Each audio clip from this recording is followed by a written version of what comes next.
देश विदेश में रहने वाले सभी सनातन धर्मी बहन भाइयों को मेरी ओर से, जयंत शर्मा ज्योतिषाचार्य की ओर से बहुत बहुत बधाई और शुभकामनाएं। दोस्तों, जैसा कि आपको पता ही है कि 7 तारीख को बहुत ही पवित्र त्यौहार होली मनाया जाएगा।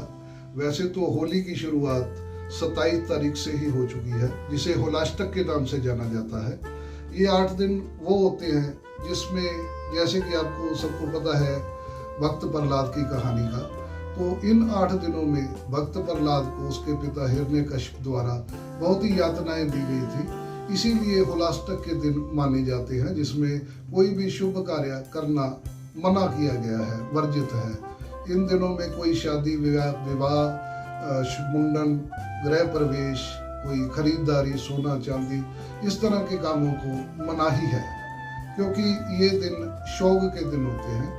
इन दिनों में प्रहलाद को बहुत ही यातनाएं सहनी पड़ी थी।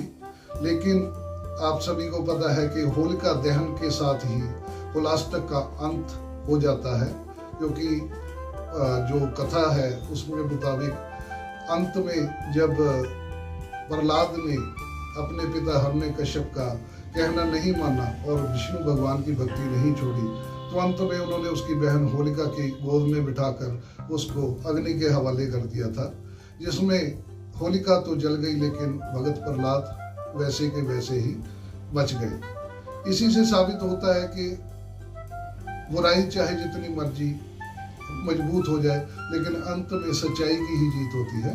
तो यह एक तरह से दिन भगवान विष्णु का दिन माना गया है, होली का दिन, क्योंकि भक्त प्रहलाद थे जो विष्णु भगत थे, और जो हिरण्यकश्यप था उसने शिव जी की तपस्या करके एक ऐसा वरदान प्राप्त किया था कि उसे ना तो कोई इंसान मार सकता है, ना कोई जानवर, ना धरती पर मरेगा, ना पाताल पे।